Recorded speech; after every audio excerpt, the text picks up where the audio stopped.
สบายดีพ่อแม่พี่น้องเบิดสุขุสุคนเด้อพ่อกับป้าจอยเส้นเก่าเส้นเคยตำสมอีพี่นี่อยู่บ้านในชนบทเด้อตำสมเนาะบ้านตะนาง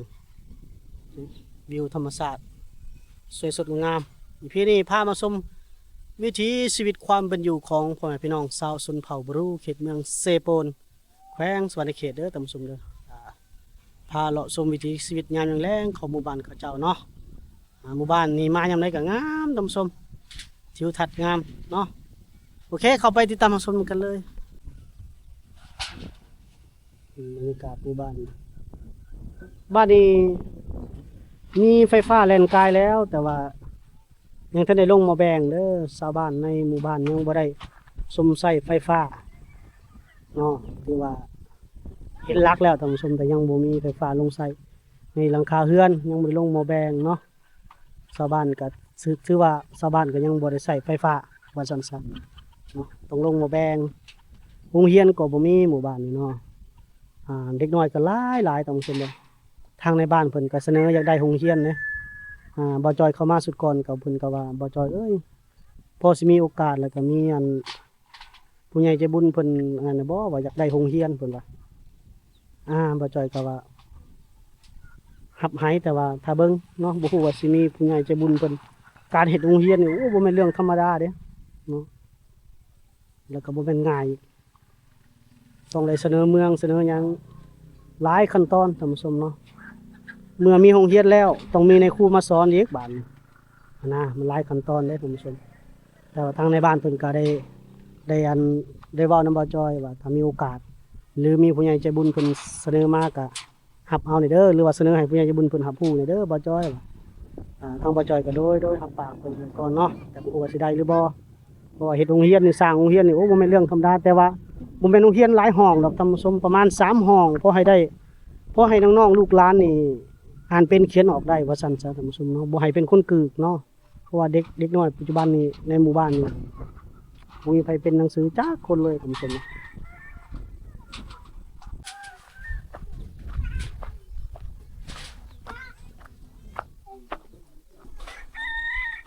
่เสียงต่ำเขาท่านผู้ชมกุกกักนี่เนาะนี่คนต่ำเขาอยู่เดี๋ยวนี้กดชุมชนก็อยากยากเลยเนาะ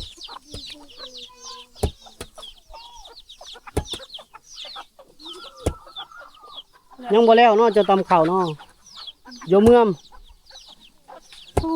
ยิงลาวในชนบทนี่สู่ชีวิตขนาดท่านผู้ชม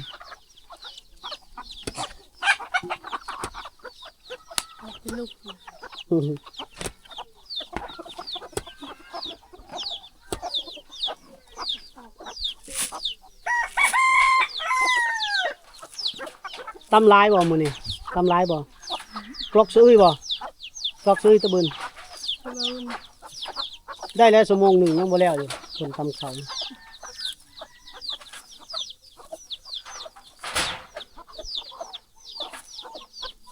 ในชนบทนี่ผู้หญิงลาวนี่ลำบากทำเขาทำน้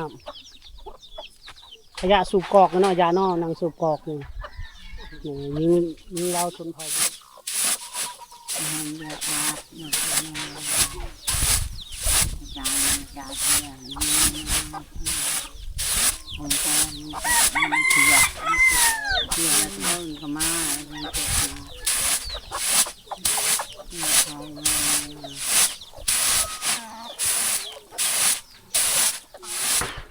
ี่ก็อีกบ่อนเพิ่นไว้ตำเขาท่านผู้ชมแต่ว่ามื้อนี้เพิ่นบ่ได้ตำเขานี่ตำตอนเช้านี่อยู่นี่หมดตอนเช้ากับหน้าฝนเนาะเดี๋ยวขวางฟังไปฟังนั้นก่อน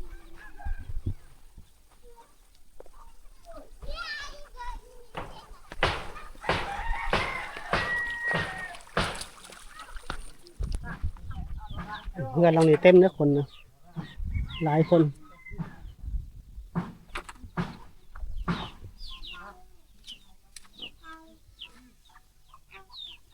เพื่อนเรานี่แหละเอาเศษถังน้ำมันแต่สมัยสงครามไม่ได้มามุงท่านผู้ชมเนาะเศษถังน้ำมันเนาะมาปาดมาผ่า แต่ก่อนมันทางน้ำมันของเวียดนามมาเฮ็ดสงครามเลยท่านผู้ชมลงเรือแล้วก็เขาจะเอามาเฮ็ดมุงเป็นสังกะสี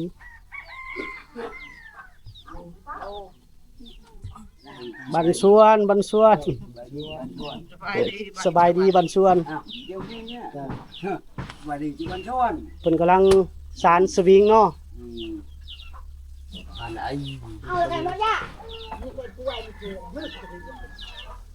เสือกนี่ซื้อเอาบ่เสือกนี่ซื้อเอาบ่ซื้อเอาซื้ออยู่ตลาดเนาะ เวียดนามมาถือซื้อ โอ้คนเวียดนามเอามาขายเนาะสารสวิงนี่ละสารเอาไปขายบ่หรือว่าสารเอาไปสอนเอง โชว์เอง สอนเองสอนอยู่ครับ ข้าอยู่ใช้ ลายบ่คือกันเนาะตัวนั้นกับตัวนี้บ่คือกันเนาะตัวนี้ถี่กว่าอืมงามกว่า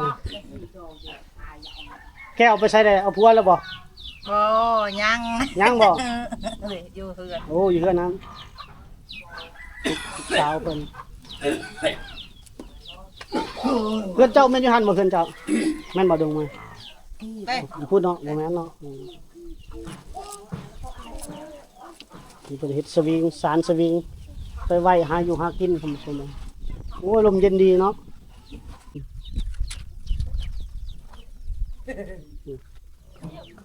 นอกจากเพิ่นเอาไอ้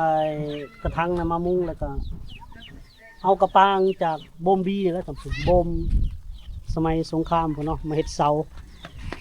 มาเฮ็ดเสาเหล้าเสาเฮือนเสานั่น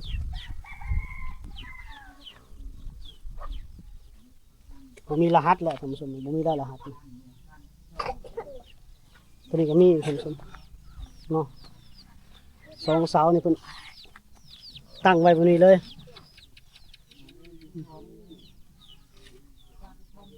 บ่มอยู่ได้หลายปีพุ่นน่ะมาเฮ็ดเสาแบบนี้เนาะ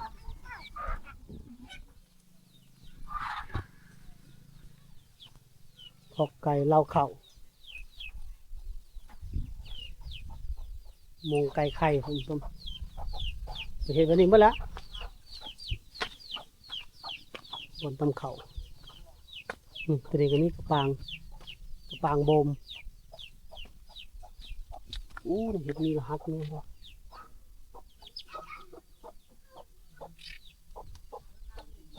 ตรงนี้น่าจะยังใหม่อยู่ท่านผู้ชมรักษาไว้แล้วเขาเจ้าก็ไปขุดไปง่ายมานี่เราเข้าไอ้มงตำเข่าเราเข้าเพิ่นกับมุ้งนะหมดล่ะมุ้งไอ้แอมมุ้งกระถางน้ำมันนั่นแหละท่านผู้ชมเนาะตั้งแต่สมัยสงครามเนาะแบบดั้งเดิมเลยนะท่านผู้ชมเนาะหาเบิ่งในยากแล้วนะสมัยปัจจุบันนี่บ่จอยเลาะพาเลาะขึ้นมาหอดเทิงพี่เด้อท่านผู้ชมจุดขายของหมู่บ้านนี่แหละท่านผู้ชมมาแต่ละเทื่อกะขึ้นมาชมวิวอยู่ทุกเทื่อผลปลูกเขาเจ้ากะขนุนเนาะหรือว่ามักมีบ้านเฮาหั่นล่ะเต็มกกเต็มเครือท่านผู้ชมอุดมสมบูรณ์ปลูกได้หลายอย่างเนาะ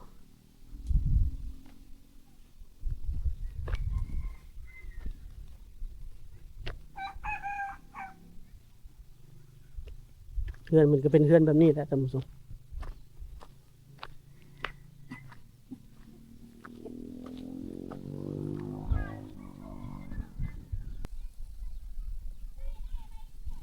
ขึ้นมายืนมองนี่แล้วโอ้สวยสดงดงามเนาะกันกระเจ้าบ่ทางให้ทั้งพุ่นท่านผู้ชมเนาะเขาบ่มีให้ทั้งพุ่นโอ้แห้งงามให้ป่าไม้เขียวชอุ่มเนาะแต่คือว่าแล้วเพื่อความอยู่รอดของไผของเราชาวบ้านเพิ่นก็ต้องเฮ็ดไร่เฮ็ดสวนปลูกมันปลูกข้าวเนาะตามวิธีของเขาเจ้าแต่ถ้าบ่เพิ่นบ่ปลูกบ่ทางนี่อู้มอนี่เป็นบ่อนแหล่งท่องเที่ยวเลยล่ะท่านผู้ชมเนาะหมู่บ้านนี่สวยงามดังเทพนิยายเพิ่นว่ามาหน้าฝนจะงามกว่านี้น้ำไหลผ่านหมู่บ้านเนาะต้องมาหน้าฝนหรือบอกก็มีโดรนบินมาหน้าฝนแล้วมีโดรนบินขึ้นนี่โอ้บ่ให้เว้าเลยความสวยของหมู่บ้านนี่ ที่สำคัญกับขยะแล้วเนาะต้องรักษาความสะอาดไว้ช่วยกันบ้านตะนางท่านผู้ชมเนาะเมืองเซโปนแขวงสวรรณเขตมามือใดก็ประทับใจมือนั้นท่านผู้ชมมีกระต๊อบมีหยังปลุก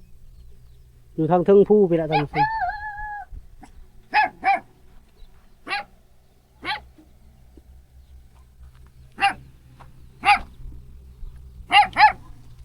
โอ้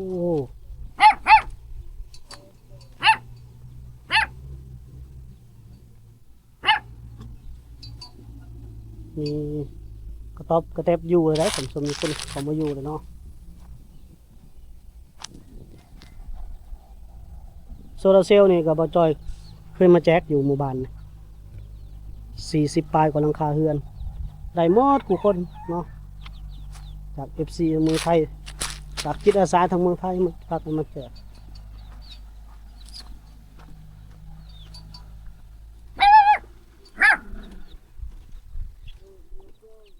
พาท่านผู้ชมยางเลาะลงก่อนเนาะ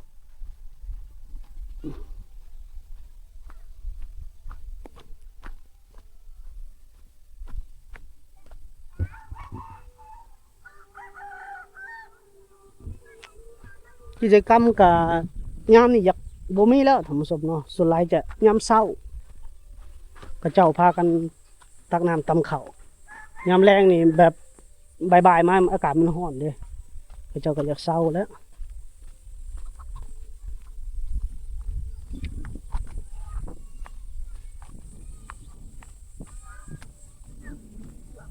บ่ค่อยได้ยินเสียงคนตำข้าวเลยนะ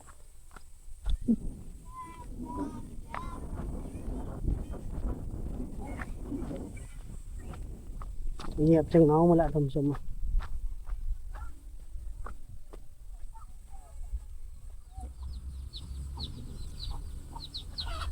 เป็นคือสิเป็นเอาลูกอยู่เฮือนแล้วท่านผู้ชม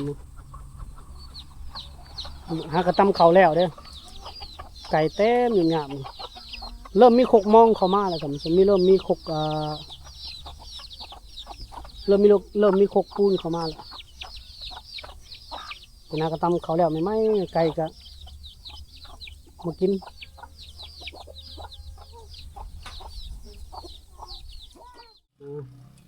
เลาะสุดบนแล้วก็มาฮอดเรือนน้องจอยท่านผู้ชม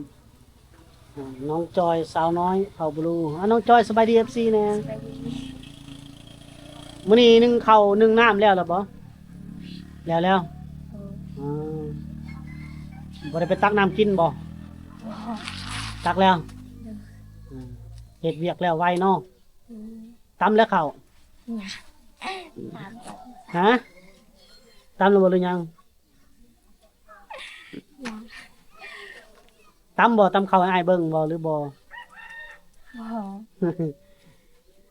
ตอนแรกเขาบ่มักตำข้าวตำส้มมันอากาศร้อน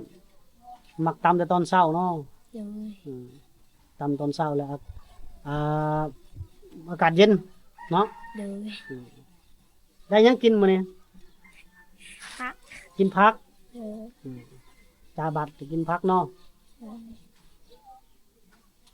แซ่บบ่กินผักบ่แสบจะกินคือบ่กินซีนตังบ่มีเงินบ่มันแพงพุ่นน่ะซีนมันแพงซีนแล้วภาษาบ่รู้ว่าจังได๋ซีนล่ะรู้แว่รู้แว่บ่กินเนาะซีนเพิ่นว่าไปเก็บผักไกลบ่ไปเก็บผักเยอะแค่นี้บ่มีบ่นี่พาอ้ายไปเก็บผักกันนี่บ่มีเนาะตักน้ำก็ตักแล้วตักน้ำกินแล้วน้ำก็อาบแล้วบ่นี่อาบแล้วอาบมื้อละได้น้ำในไปแล้วมื้อละ4 โมง 5 โมงนี่แล้วบ่ล่ะทางนี้ทางซุมเฮานี่5 โมง 6 โมงจังอาบน้ำกินข้าวก็ทุ่มหนึ่งพุ่นแล้วนอนก็4 ทุ่ม 5 ทุ่มพุ่นแล้วก็เจ้านี่เนาะนอนไวเด้อท่านผู้ชมเจ้านอนจักโมงกลางคืนนี่แต่6 โมงแต่6 โมงตะเว้นตกดินตกนอนโลดมีผู้บ่าวมาลิ้นอยู่บ่บ่มีเจ้าเฮ็ดผู้สาวแล้วบ่เจ้า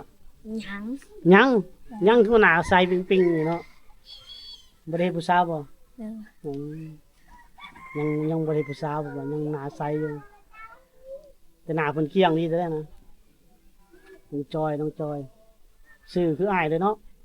แต่เราน่ะจอยบ่จอยน่ะจอยเนาะมีมาเอกผู้หญิงก็ชื่อจอยถึกแล้ว อารมณ์จอยนี่อารมณ์บ่จอยอารมณ์จอยไปบ่มาอยู่บ้านอ้ายมื้อเรียนหนังสืออยู่พุ่น บ่ อืมเมื่อนั้นไปเรียนรับจ้างเรียนเว้าลาวเก่งๆสบายไปรับจ้างบ่ไปบ่ บ่ อืมอยู่บ้านอ้ายมีไฟฟ้าได้มีสัญญาณโทรศัพท์ไปบ่ บ่ ได้เบิ่งโทรทัศน์ได้เบิ่งโทรศัพท์ได้เลินอินเทอร์เน็ตอีกมื้ออยู่นำอ้ายเลยอ้ายซื้อให้โทรศัพท์นี่ไปบ่ อยู่นี่บ่มีนี่มืดได้ไฟนี่6 โมงก็มืดแล้วค่ำก็มืดแล้วบ่ไปบ่ บ่ ย่านบ่ย่านอ้ายบ่ บ่อยาก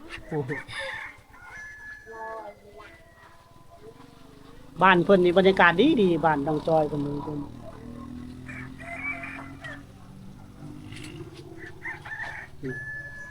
แขกคนขี่รถกายเฮือนเพิ่นคนบ้านไทน่ะ บ่ฮู้บ่ฮู้เนาะส่วนเพิ่นมาอยู่นำบ่าวจอยมาเฮ็ดหนังสือ แล้วก็หาเวียกงานเฮ็ดแถวพุ่นสบายอยู่พุ่นไฟฟ้าก็มีกันว่าสร้างครอบครัวอยู่พุ่นเขาก็หาเงินเก่งคนชาวบ้านให้แต่ยังน้อยดอกเจ้านะ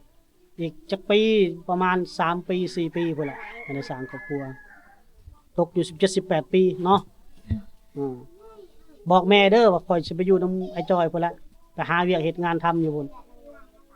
ได้เงินเดือนมาให้แม่แล้วก็มีโทรศัพท์ลิ้นมีไฟฟ้าลิ้นมี Wi-Fi ลิ้น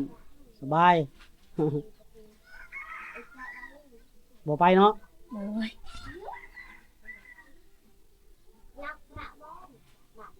เป็นหยังจังบ่ไปย่านบ่ฮะหรือว่าบ่ม่วนบ่มีหมู่บ่มีบ่หมู่เจ้าไปทำงานไปเฮ็ดงานอยู่พุ่นมีบ่ บ่มี บ่มีหมู่เจ้าเป็นไผหมู่เจ้าบ้านนี่มีไผบ่ ต้องเชื่อเลยคนเรื่องก็มีพุ่นน่ะมีบ่พี่น้องอยู่นอกมีบ่พี่น้องแซมอายบ่มีบ่ โดย อืม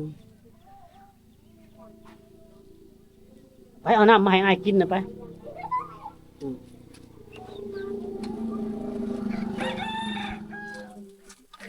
จะเป็น บ่มีจอกแล้ว โอ้ย ยกแบบนี้เลยบ่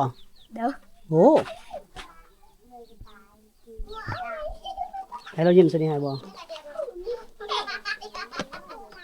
ยินใส่นี่ให้นะยินบ่พี่บ่มีน้ำคายเด้ท่านผู้ชมมาน้ำกินหมดซื้อมาตุกหนึ่งกับตุกบักใหญ่หนึงเคาะน้ำปากแห้งแล้วบ่มีน้ำคาย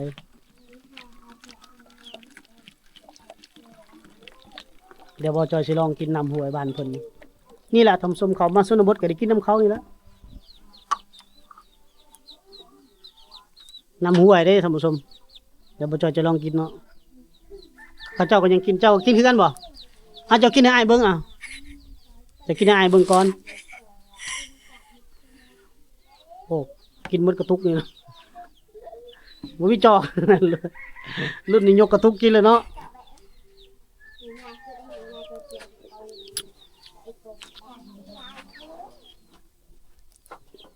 อืม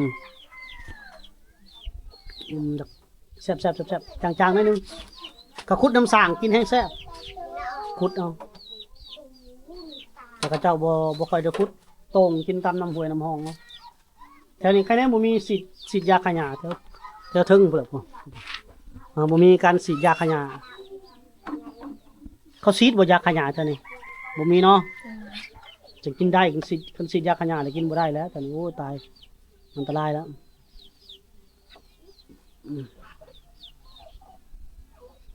บ่เมื่อนั่นน่ะหมายเนาะส่วน ส่วนเมื่อบ้านบ่จอยบ่เมื่อ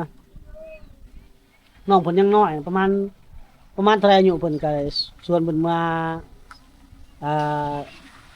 เมื่อเรียนหนังสืออยู่พู้นมารับจ้างอยู่แถวบ้านบ่จอยพุ่นโรงงานก็มีแล้วก็ร้านขายเสื้อผ้าก็มีร้านอาหารก็มีมักตัวใดไปตัวนั้นไปบ่หางานให้ บ่ ดีแล้วเพิ่นอยากอยู่นำแม่เฮ็ดซอยเวียกแม่เนาะ โดย ซอยเวียกซอยงานแม่ เพราะว่าคันไปนี่ก็บ่มีผู้ใดซอยเวียกแม่แล้วยังน้อยๆหมดน้องเพิ่นพี่สาวเพิ่นก็ไปแต่งงานแล้วพี่สาวแล้วก็หาก็แต่งงานปีกายนี้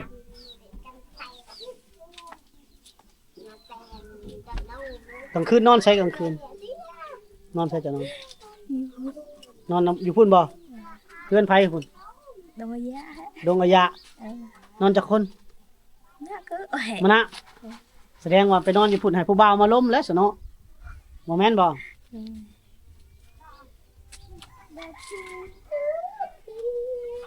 ย่าว่านอนอยู่หลังนี้บ่ โดย อย่าว่านอนให้ผู้บ่าวมาล้มผู้บ่าวมาล้มได้บ่ได้เนาะมันยังบ่ได้พร้อม น้องเพิ่นยังน้อยเพิ่นว่าแต่ว่าบ่ได้นอนเฮือนพ่อแม่ไปนอนเฮือนป้านอนผู้เดียวนี่ก็น้องจอยท่านผู้ชมเนาะบ้านตะนางนี่แหละท่านผู้ชมน้องเพิ่นก็น่ารักดีได้ท่านผู้ชมยังน้อยๆอีกปีหน้านี่แฮงงามเพิ่นนี่แฮงใหญ่เต็มสาวแฮงงามที่ว่าเว้าลาวเก่งๆกว่านี้อีกมื้อหน้าคอยเว้าลาวตึมๆเด้อ FC จังเข้าใจเด้พาไปเก็บผักพาไปเก็บหญ้าพาไปสอนเด้อส่วนหมู่ไปนำ โดย มีมาหมู่เจ้าในบ้านนี่ นี่ ส่วนหมู่ไปนำจะได้มีหมู่เนาะเอาละทำสมเฮาสิได้กลับแล้วบัดนี้เนาะเอาบ๊ายบาย FC นะสบายดีอยู่สบาย ไป ดี ดิ บ๊ายบายบรรยากาศดีเลยท่านผู้ชมชนบทลาวเฮาเนาะปี2025กับบรรยากาศในชนบทบัดนี้ท่านผู้ชมกับพาท่านผู้ชมมาเที่ยวชมวิถีชีวิตความเป็นอยู่ยามแลงๆเนาะแล้วก็พบกับน้องจอยในบ้านนี่ท่านผู้ชมเนาะก็ได้ชวนเพิ่นหยอกเพิ่นแล้วท่านผู้ชมชวนเพิ่นมาอยู่นํเนาะพวกขน้องเราไปก็ดีนะท่านผู้ชมหมายถึงว่ามีเวียกเฮ็ดงานทำที่ดีที่สองก็แม่นได้เข้าไปอยู่ในตัวเมืองเรียนรู้หาประสบการณ์ใหม่ๆเนาะโอเคท่านผู้ชมบ่จอยขอจบคลิปไว้สำนี้เด้อขอขอบคุณสำหรับท่านผู้ชมที่เข้าชมทุกท่านพบกันใหม่ใน EP หน้าสำหรับ EP นี้สบายดี